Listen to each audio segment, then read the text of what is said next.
श्री राम दोस्तों, भगवत गीता एक ऐसा नाम है जिस पे असंख्य संख्या में लोगों ने काम किए हैं।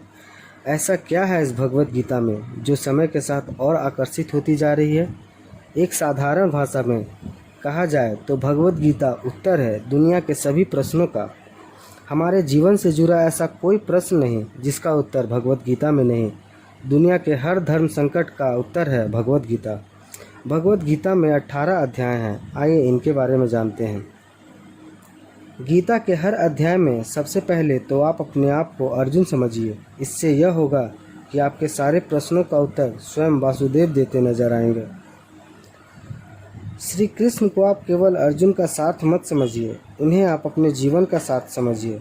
अगर हम उनकी बातों के अनुसार चलेंगे तो हम पाएंगे जीवन बहुत सुखमय और सरल, और हम अपने जीवन की सारी परेशानियों से दूर पाएंगे।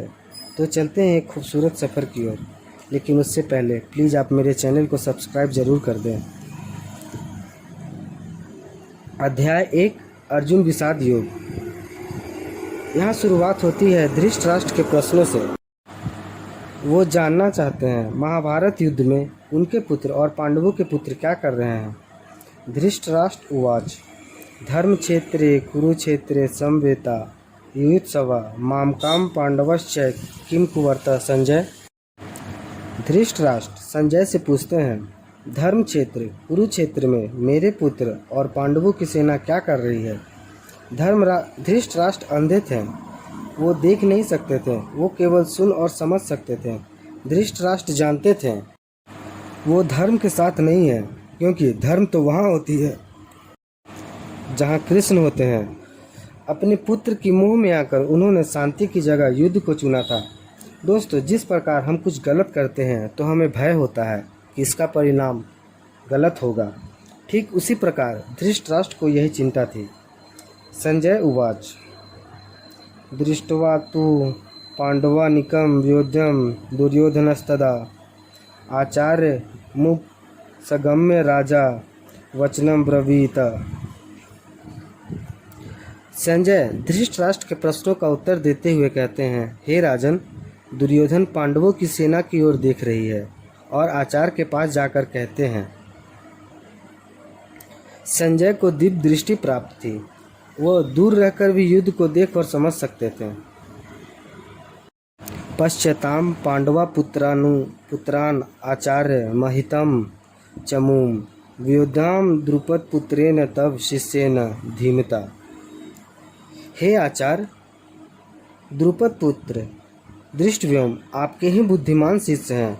पांडवों की इस विशाल सेना की युद्धाकार की रचना आपके शिष्य दृष्टव्योम ने ही की है। दृष्टव्योम आचार्य के होनहार शिष्य थे। युद्धाकार का मतलब होता है सेनाओं को किसी विशेष तरीके में खड़ा करना जिसके अंदर घुसना और निकलना बहुत कठिन हो। अत्र सूरा महेशवासा भीमा जुनसमा युधि युयोधानो विराट्च द्रुपदश्च महारथा दृष्टकेतु चेकिताना काशीराजश्च वीर्यवान पुरोजित कुंती भोजश्च सौवश्च नरपुंगवा युधा मनुष्य विक्रांत उत्तमौजश्च वीर्यवान सौभद्रो द्रौपदश्च सर्व एवं महारथा। इन 3 श्लोक में दुर्योधन पांडवों की महान और वीर पुत्रों के नाम ले रहे हैं। दुर्योधन द्रोणाचार्य से कहते हैं, बड़े बड़े धनुष वाले तथा युद्ध में भीम अर्जुन के जैसे सूरवीर सात्विकी विराट तथा महारथी राजा द्रुपद दृष्टकेतु चेकितान तथा बलवान काशीराज कुंती भोज और मनुष्य में श्रेष्ठ सैभ पराक्रमी युधामन्यु तथा बलवान उत्तमौजा सुभद्रा के पुत्र अभिमन्यु एवं द्रौपदी के 5 पुत्र सभी के सभी महारथी हैं। दोस्तों, विशाल सेना हो या अकेला शत्रु हो, हमें अपने प्रतिद्वंदियों के बारे में जानना अति आवश्यक होता है। अस्माकं तु विशिष्टता ए तांत्रिबोध द्विजतम नायिका मम सन्नस्य संज्ञार्थम तान ब्रवीमित। दुर्योधन कहते हैं, हे ब्राह्मण श्रेष्ठ, अब अपने पक्ष में जो सूरवीर हैं अब उनके बारे में भी तो जान लीजिए। दुर्योधन के जो सेना है उनके बारे में बतलाता है। भवान भीष्मस्य कर्णस्य कृपस्य समिति न जज्ञ अश्वत्थामा विकर्णस्य ममतिस्तथैव च। आप द्रोणाचार्य और भीष्म पितामह तथा कर्ण और संग्राम विजयी कृपाचार्य तथा वैसे ही अश्वत्थामा विकर्ण और सोमदत्ता के पुत्र भूरिश्रवा के बारे में जान लीजिए। दोस्तों, हमें चुनौतियों को हर तरफ से परख लेना चाहिए, तभी हम युद्ध पर विजय प्राप्त कर सकते हैं। अन्य च वह सूरा मदर्थे व्यक्ति जीविता नाना सहस्त्र प्रहरणा सर्वे युद्ध विशारदा। दुर्योधन गर्व से कहता है, मेरे लिए जीवन की आशा त्याग देने वाले की कमी नहीं है।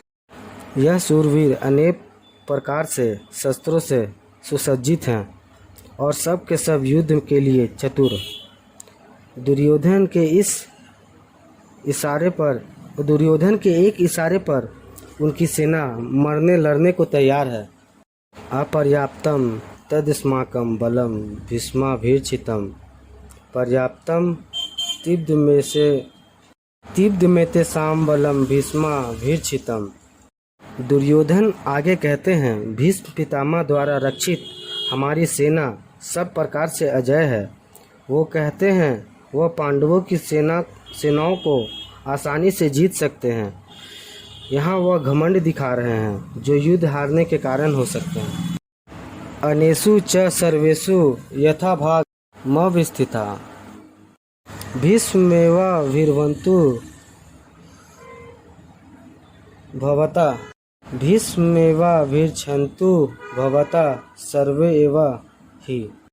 दुर्योधन की सभी सेना अपने अपने मोर्चे पर स्थित है और सभी निसंदेह भीष्म पितामह की सब ओर से रक्षा करें, क्योंकि भीष्म पितामह जब तक सुरक्षित हैं आप युद्ध में हैं।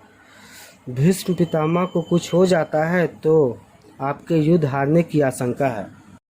तत्संगन्य हर्षम कुरु वृद्ध पितामह सिंहनादम विंधो उच्चय शंखा दधमो प्रातापवान। शंख उद्घोषणा होती है होने वाले युद्ध की। कौरवों में सबसे वृद्ध भीष्म पितामह ने उच्च स्वर में सिंह की दहाड़ के समान ऐसा शंख बजाया कि दुर्योधन के हृदय में हर्ष और जोश भर गया। ऐसा माहौल शंख की आवाज़ ने उत्पन्न किया कि कौरवों की सेनाओं में जीतने का हर्ष उत्पन्न हो गया। ततः शंखाश्च भैरश्च पनबानक गोमुखा ससैव वाव्य हनयंत शब्द शतुमूलोद्भवत्। युद्ध हमेशा भयंकर होती है और महाभारत विश्व के सबसे विकराल और भयंकर युद्ध का एक भयंकर दृश्य का आरंभ था। भीष्म पितामह के शंख की गूंज के बाद नगारे तथा ढोल मृदंग एक साथ बज उठे और इसकी ध्वनि बहुत ही डरावनी थी।